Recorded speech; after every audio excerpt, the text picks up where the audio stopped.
Okay, so I go back to your book, Yeah.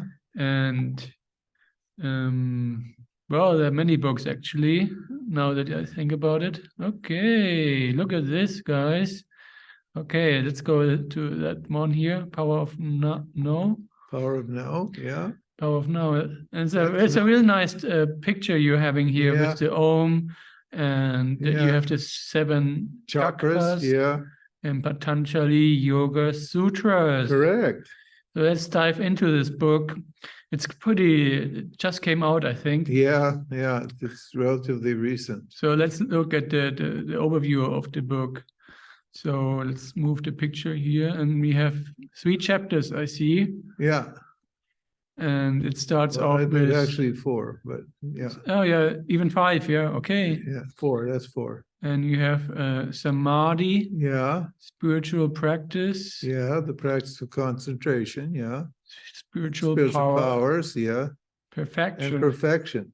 Well, that's enlightenment or moksha or freedom. That's for state of, we call it a state. Okay, we'll call it a state of perfection if you want. And then the last chapter is on the teachings of Ramana.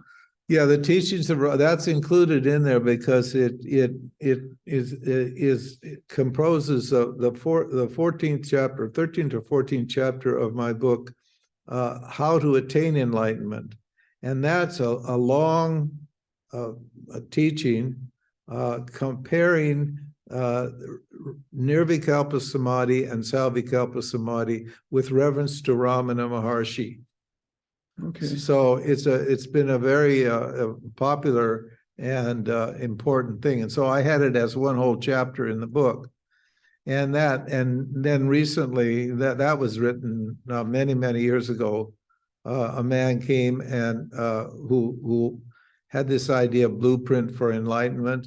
And I gave those teachings then, and then I put them in the book because they received a lot of attention from people. They made it very clear about Ramana and about Samadhi and Nirvikalpa Samadhi and enlightenment and so forth and so on. So you mentioned a lot of times the word Samadhi, which is the topic of your first chapter here. Yeah.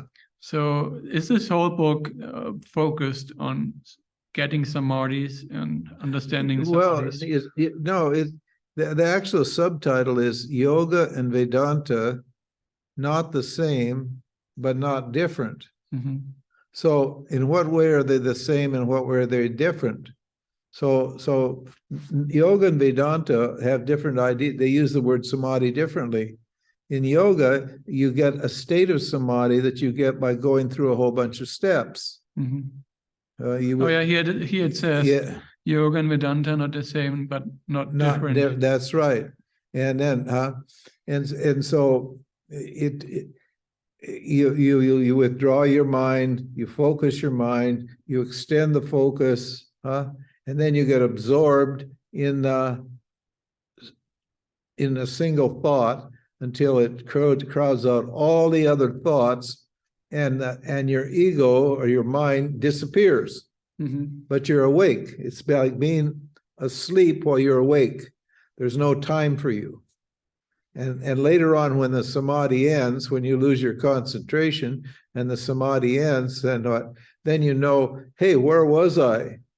Where was I? I was, maybe I remember the first time that happened to me was I was sitting outside and the sun was fairly, it was setting, but it was some distance above the horizon.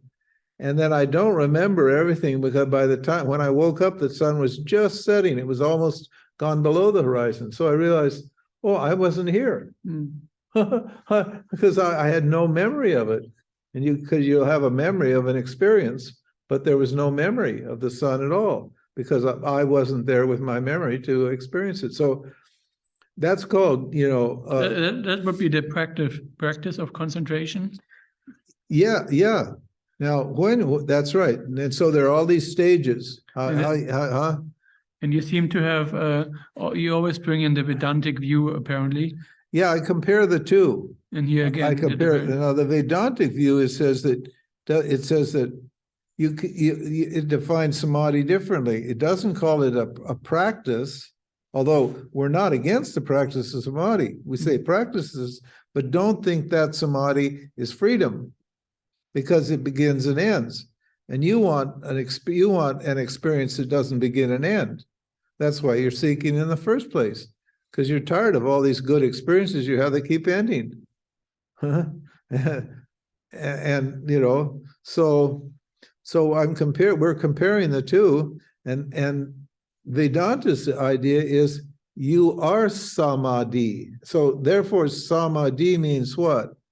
See, there's just the meaning of the word is the meaning of the understanding of the state or the idea depends upon the meaning of the word. So samadhi means what?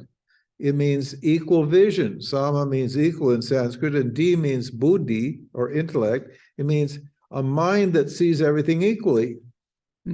Now, what mind would that be that sees everything equally? Well, that mind, which is not a mind, is the self.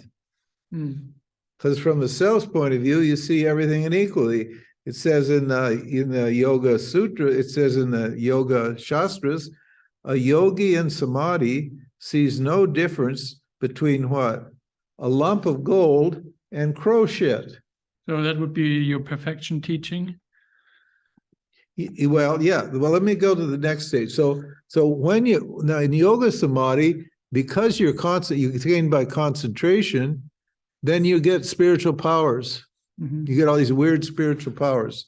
You know, some of these things happen because the mind gains power by concentrating on itself. The power is not pissed away doing things in the world. The power stays in the mind, and the mind gets supercharged with energy, and it generates all these special powers.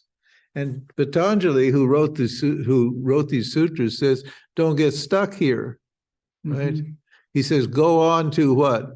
To the state of perfection." And he talks about the state of perfection, which is the same as a Vedanta idea, but he puts it in a different language. And the language makes it difficult. It makes it look like samadhi is something you do, whereas we say samadhi is something you are. And so getting what you already have can only be accomplished by removing your ignorance of it. If you already have it and you think you don't have it, then you've got to get rid of the idea that you don't have it. And so Vedanta, that's the power of no. The power of no is what? It removes the doubt that you have and leaves you clean and clear as you are. It doesn't produce samadhi. Samadhi is your nature. It's always present. You're always now. When are you not now? You're always now. You can't live in the future because the future hasn't happened, and you can't live in the past because the past is gone. So how can you live in the future or the past? So actually the book, it ends actually with chapter 4, perfection, and then it seems like you have a bonus. Yeah, that bonus is that's right. That's an addendum or a bonus at the end. And that gives a lot of detail about Savikalpa Samadhi and Nirvikalpa Samadhi. Because for the power of no to work, not the power of now, the power of no to work, you need Savikalpa Samadhi, which means a samadhi where there's only one experience, but what? Where your mind is active. So there you can and the teaching is happening so that the knowledge coming from the teaching can destroy the ignorance in your mind.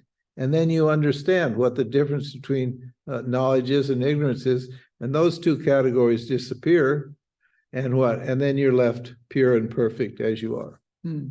So that's the idea. This is a very important book. We just republished it in a larger print, so it's easier to read.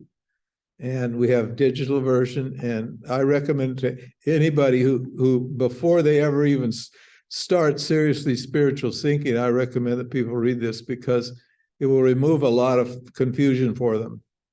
Keeping in mind that we're not against samadhi at all. We're just against the idea that you can gain that samadhi is a special state. Yeah, It it's is- nicely designed. The outline is very clear. Yeah, it was professionally edited mm, and so on. it's So nice to the eye. yeah, it's good. It's a good, nice book. It's a nice looking book. Mm, So that's it. very good. Thank you, James. You're welcome. Absolutely. Mm.